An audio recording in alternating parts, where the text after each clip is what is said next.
ევროსაბჭოს საპარლამენტო ასამბლეის 51 დეპუტატი დეკლარაციას ავრცელებს, რომელშიც ნათქვამია, რომ თუ საქართველო ავტორიტარული კურსის შეცვლის საკითხში პროგრესს არ მიაღწევს, საქართველოს დელეგაციის უფლებამოსილებას გაასაჩივრებენ. ასამბლეასა და მინისტრთა კომიტეტს კი საქართველოს გაძევების პროცესის დაწყებისკენ მოუწოდებენ. დოკუმენტში აღნიშნულია, რომ 2025 წლის 29 იანვარს საპარლამენტო ასამბლეამ მიიღო რეზოლუცია, რომლითაც მოხდა საქართველოს დელეგაციის უფლებამოსილების რატიფიცირება იმ პირობით, რომ საქართველო 2025 წლის აპრილისთვის დააკმაყოფილებდა დემოკრატიულ სტანდარტებს, მათ შორის გაათავისუფლებდა პოლიტიკურ პატიმრებს და გამოაცხადებდა ახალ საპარლამენტო არჩევნებს გაუმჯობესებულ საარჩევნო პირობებში. ოპოზიციაში აცხადებენ, რომ ევროსაბჭოს დეპუტატების დეკლარაცია ქართული ოცნების ნაბიჯებისა და ანტიდასალური პოლიტიკის ლოგიკური პასუხია. ოპოზიციაში ამბობენ, რომ ქართული ოცნების ხელისუფლების პირობებში ანტიდასალური კურსი არ შეიცვლება. მართველი გუნდი აცხადებს, რომ ევროპელი კოლეგები ორმაგი სტანდარტებით მოქმედებენ. მათივე თქმით, დიალოგისთვის მზად არიან, თუმცა დასავლურმა სახელმწიფოებმა საპასუხო ნაბიჯები უნდა გადადგან. ერთი მხრივ 600 დეპუტატიან ასამბლეაში 50 დეპუტატი პოზიციას აფიქსირებს, ეს შეიძლება არ იყოს გადამწყვეტი. მეორე მხრივ გასაგებია, რომ არასასიამოვნოა, როცა სხვა ევროპული ქვეყნის პარლამენტის წევრები საქართველოს საპარლამენტო ასამბლეიდან გაძევებას ითხოვენ, ან ზოგადად აღნიშნავენ დემოკრატიულ პროცესში უკუსლას. ყოველ შემთხვევაში მე არ მაქვს მოლოდინი, რომ ეს მალე მოხდება და უშუალო რაღაც პრაქტიკულ შედეგები მოყვება ამ განცხადებას. დღის წესრიგში აქამდე არ იდგა ევროსაბჭოდან საქართველოს გარიცხვის საკითხი. ამის დღის წესრიგში დადგომა ეს მიუთითებს, რომ უკიდურესად სერიოზულად არის ევროპა განწყობილი ქართული ოცნების ხელისუფლების აი ამ სამარცხვინო ქმედებების მიმართ. და მე არ ვიცი ამის ცვლილების შესაძლებლობა რამდენად არსებობს ხელისუფლების ცვლილების გარეშე. გავსი შინაარსის უსამართლო და უსაფუძვლო ბრალდებებს, რომელსაც არანაირი რეალური საფუძველი არ გააჩნია და თუ კი რაიმე ფორმით ამ ურთიერთობის ასე ამ მდგომარეობაში ჩაგდებით. არის რომელიმე მხარე დამნაშავე ცხადია, რომ პირველ რიგში ეს არის ის მხარე, რომელიც საქართველოსგან უსამართლოდ და უსაფუძვლოდ ითხოვდა და ითხოვს რაღაც კონკრეტული გადაწყვეტილებების მიღებას, რაც ქართული ხალხის ნება-სურვილს არ ასახავს. არჩევნებამდე ორ თვეზე ნაკლები რჩება პროცესში მონაწილეობასთან დაკავშირებით ოპოზიციაში კვლავ აზრთა სხვადასხვაობა. არჩევნებში მონაწილეობას გეგმავს პარტია გირჩი. მისი ლიდერები აცხადებენ, რომ ოპოზიციამ ყველაფერი გააკეთა, რომ დაყოფილიყო და ხელისუფლებისთვის შესაძლო გამარჯვების ბერკეტები მიეცა.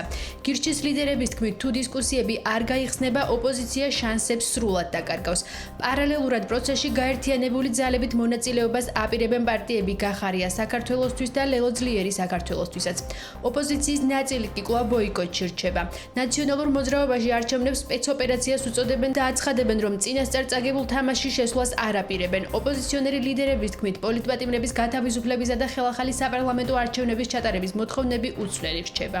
ირაკლი არის ძალიან სერიოზული პოლიტიკური ფიგურა არის უკვე და აქვს ძალიან დიდი შანსი გამარჯვების. როცა ქვეყანაში არჩევნები აღარ არსებობს და დემოკრატიული პროცესი ფიზიკურად აღარ არსებობს და ინსტიტუციები მიტაცებულია და დიქტატურა მყარდება, რა თქმა უნდა, საპროტესტო ტალღის გარდა სხვა გამოსავალი არ არსებობს, კონკრეტული თარიღები, როცა არის ხოლმე ვიღაცისთვის პრობლემური ოპოზიციის შიგნით, ეს გახლავთ ძალიან გაუგებარი, იმიტომ რომ დიახაც ჩვენ უნდა მომზადებოდეთ მშვიდობიანი დემონტაჟისთვის ამ რეჟიმის და არაფერი ხარ რაღაც განსაკუთრებული არ თქმულა ჩვენ მიერ და მათ შორის ჩვენი პოლიტიკური ლიდერის ერთ-ერთის ლევან ხაბეიშვილის მიერ ჩვენ ქუჩაში უნდა მოახდინოთ ამ სისტემის დემონტაჟი, იმიტომ რომ სხვა ყველა გზა არის გადაკეტილი. თბილისის საქალაქო სასამართლოში მანდატურზე თავდასხმის ბრალდებით დაკავებული აქტივისტის ნინო დათაშვილის საქმის არსებითი განხილვა მიმდინარეობს.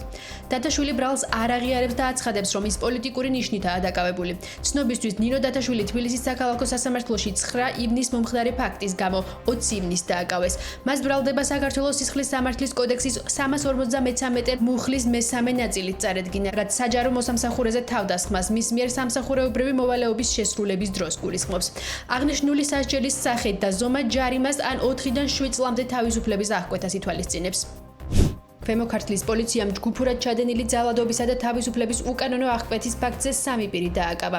შინაგან საქმეთა სამინისტროს ინფორმაციით გამოძიებით დადგინდა, რომ მარნეულის რაიონის ერთ-ერთ სოფელში ბრალდებულები ფინანსური დავის გამო ფიზიკურად გაუსწორდნენ 1991 წელს დაბადებულ პირს. ძალის გამოყენებით ჩასვეს ავტომანქანის საბარგულში, უკანონო დაუკვეთეს თავისუფლება და ერთ-ერთი მდინარის მიმართულებით წაიყვანეს. რა დროსაც გატაცებულმა საბარგულის გახსნა და გაქცევა შეძლო. გამოძიება სისხლის სამართლის კოდექსის 120 156 მუხლის პირველი პრიმა B ქვეპუნქტით და 153 მუხლის მესამე ნაწილის A პუნქტით მიმდინარეობს.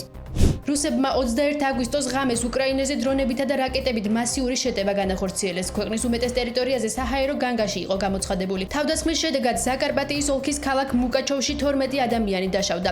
ოკუპანტებმა უკრაინას 614 საჰაერო თავდასხმის ობიექტით შეუტიეს. ამავე ინფორმაციით საჰაერო თავდაცვის ძალებმა 577 რუსული სამიზნე ობიექტი გაანეიტრალა. მათივე ცნობით რუსებმა უკრაინის მიმართულებით 574 დრონი, კინჟალის ტიპის 4 რაკეტა, ისკანდერ M ტიპის 2 ბალისტიკური რაკეტა, 19 ფრთოსანი რაკეტა, კალიბრის 14 ფრთოსანი რაკეტა და დაუდგენელი ტიპის 1 რაკეტა გაუშვეს. რუსული დრონებისა და რაკეტების დარტყმები 11 ლოკაციაზე დაფიქსირდა. უკრაინის პრეზიდენტის განცხადებით ვლადიმერ პუტინთან შეხვედრა ნეიტრალურ ევროპაში უნდა გაიმართოს. ზელენსკიმ ხაზგასმით აღნიშნა, რომ შეხვედრის მოსკოვში ჩატარება არ შეიძლება. ვოლოდიმერ ზელენსკი მედიაში გავრცელებულ ინფორმაციასაც გამოეხმაურა, რომლის თანახმადაც ამერიკის ადმინისტრაცია დონალდ ტრამპს ვლადიმერ პუტინსა და ვოლოდიმერ ზელენსკის შორის სამხრივი სამიტის ჩატარების შესაძლო ადგილად უნგრეთს განიხილავს. მისი თქმით, დონალდ ტრამპს თხოვა, რომ უნგრეთის პრემიერ-მინისტრ ვიქტორ ორბანზე გავლენა მოახდინოს, რათა უნგრეთმა უკრაინის ევროკავშირში გაწევრიანება არ დაბლოკოს.